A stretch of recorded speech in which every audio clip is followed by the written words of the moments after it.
Hey, so something a lot of folks are probably not aware of because I don't talk about it all the time. I know some people do know this, but I'm a sword fighter. I love sword fighting. I got into what you would know as kendo a long time ago, back in my college days, when I was on the University of Iowa Collegiate Taekwondo team.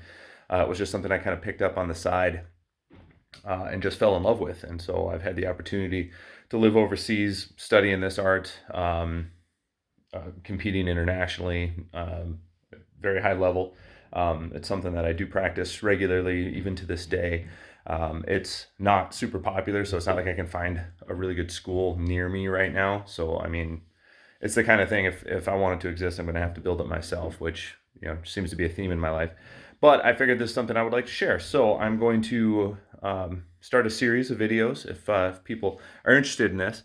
And I'll kind of take you through some of the basics, some of the stuff that people don't know about the art. Today, I'll just start with a basic introduction to some of the common gear that we use. We'll probably drill that down a little bit as time goes on. But first thing I'll tell you, the art that I practice is called Kumdo. This is the Korean version of the Japanese sword art. I'm affiliated with the World Kumdo Association. Master Jun is the I guess CEO of the organization, and he was my direct master for a number of years. So I was very privileged to train under him. He's the best, but he's also opened a lot of doors for me. So I mean, appreciate him. He's like a second father to me. Um, with that, let's talk a little bit about the uniform. So over here, I've laid out. So it's a basic gi top that we wear. This is a very thick material, right? Because you're getting hit with the wooden sword, so you want something that's going to take some of the blow. It is long sleeve, so it does come all the way down.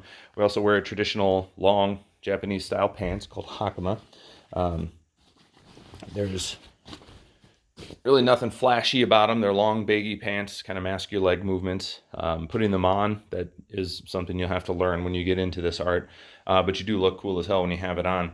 Other than that, we have a couple of different kinds of swords that we use. So I will show you these. Starting on the left, this one here, this we call a jukdo. This is the actual sparring sword. So this is what we practice with the most. Do a little rundown of kind of what this is and why it exists as such here in just a moment. So that's that one. We have the wooden swords we call mukdo. So the mukdo is what we use in place of a real sword for most of practice. It's a thick wooden. You can actually hit with it against another mukdo. They're pretty durable. This one's seen some action. And there's, of course, a short sword version of it. Some of the forms we will switch to a mukdo to do because it just looks cooler than trying to do it with the jukdo. And then for some of the forms, we also use the short sword. And then over here is what most people are interested in, which is what I would call a real sword. This one actually is not real.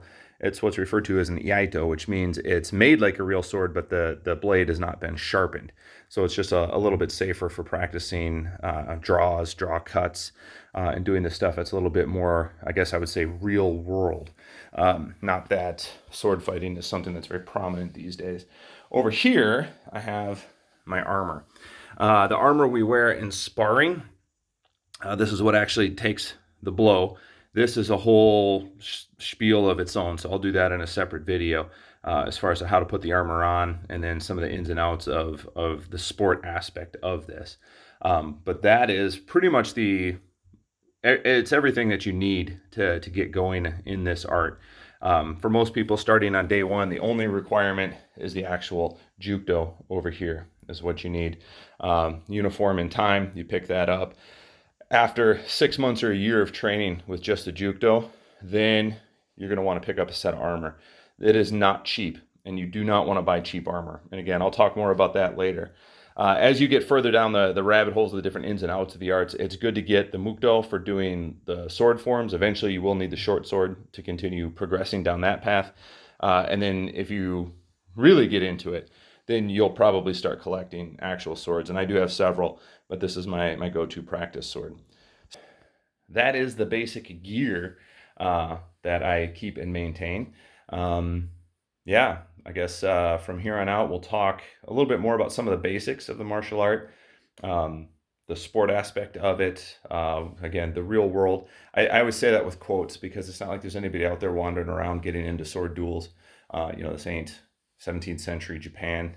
You know, it's not a real thing, but the art is still, I believe, very, very worth study. Again, martial arts have been very influential in my life, and this is a huge part of it. It's just not something that I've shared a whole lot. So hopefully you'll enjoy this, and yeah, look forward to more.